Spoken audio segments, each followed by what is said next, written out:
2019 के लोकसभा चुनाव में कांग्रेस ने पहली लिस्ट में अमेठी और रायबरेली में सोनिया और राहुल के नामों का ऐलान कर दिया था, मगर 2024 में 4-4 लिस्ट आने के बाद भी कांग्रेस के पावर सेंटर को लेकर सस्पेंस बना हुआ।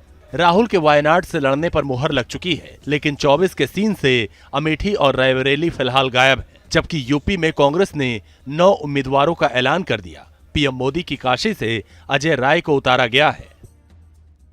ये महज चुनावी मंथन की वजह से देरी का नतीजा है या फिर मोदी युग में अमेठी वाली हार का डर है कि जिन सीटों से कांग्रेस के प्रथम परिवार की सियासी परंपराएं जुड़ी हुई हैं, वहां कांग्रेस अभी तक पत्ते नहीं खोल पाई।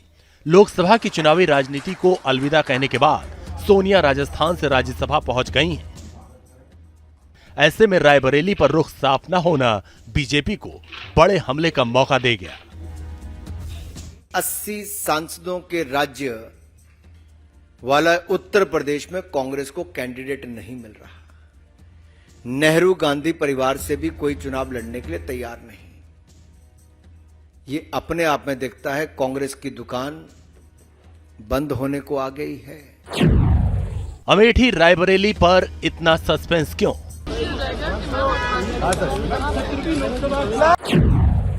क्या प्रियंका संभालेंगी सोनिया की सियासी विरासत? बार बार लगातार बीजेपी की सुपर टॉप लीडरशिप यानी ब्रांड मोदी कांग्रेस की कमजोर नस पर हाथ रखते रहे हैं। जिस रायबरेली सीट ने सोनिया गांधी को 2004 से अजय रखा, 66 साल से फिरोज गांधी से लेकर सोनिया गांधी तक 3 पीढ़ियों का इतिहास इस सीट से जुड़ा है। मोदी लहर में जब कांग्रेस को सबसे बड़ी चुनौती मिली, तब भी सोनिया रायबरेली में हाथ को बचाने में कामयाब रही, मगर वोटों का ग्राफ भी लगातार सिकुड़ता रहा। 2009 में सोनिया गांधी को जहां 72.23% वोट मिले, वहीं 2014 में वोट शेयर का आंकड़ा 63.80% रह गया। 2019 के चुनाव में सोनिया को 55.78% वोट मिला था, जो सबसे कम रहा।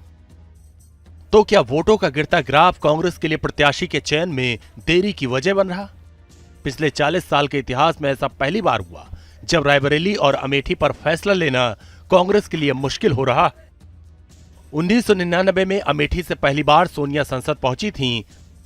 2004 में अपने बेटे राहुल गांधी के लिए उन्होंने अमेठी सीट छोड़ दी। इस बार राज्यसभा जाने के बाद क्या बेटी प्रियंका रायबरेली संभालेंगी?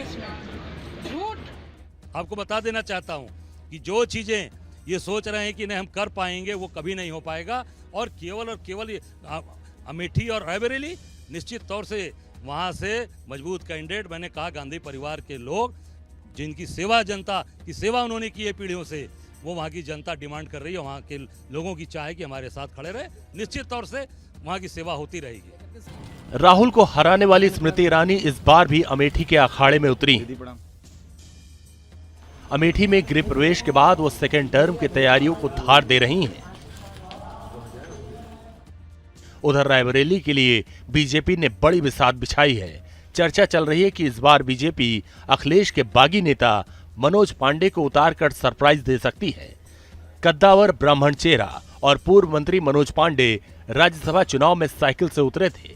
चीफ व्हिप का पद छोड़कर इंडिया गठबंधन को चौंका दिया था। ऐसे में चर्चा चल रही है कि बीजेपी मनोज पांडे को रायबरेली से उतार सकती है। Y+ सिक्योरिटी कवर मिलने के बाद ये चर्चा और तेज हो गई। रायबरेली में ब्राह्मण 11%, ठाकुर 9%, दलित समाज 34%, यादव 7% और मुस्लिम 6% हैं। 2024 के लोकसभा चुनाव में कांग्रेस 17 और समाजवादी पार्टी 63 सीटों पर साथ मिलकर चुनाव लड़ रही है, मगर रायबरेली और अमेठी दोनों ही लोकसभा सीटों पर कांग्रेस को समाजवादी पार्टी ने दशकों से वॉकओवर दिया। मुलायम के जमाने से यहां 5 चुनाव में प्रत्याशी नहीं उतारे गए और लोकल कैडर लीडर ने गांधी परिवार को स्ट्राइक रेट दिलाने में मदद की थी, लेकिन इस बार गणित उलझा हुआ। Team news nation.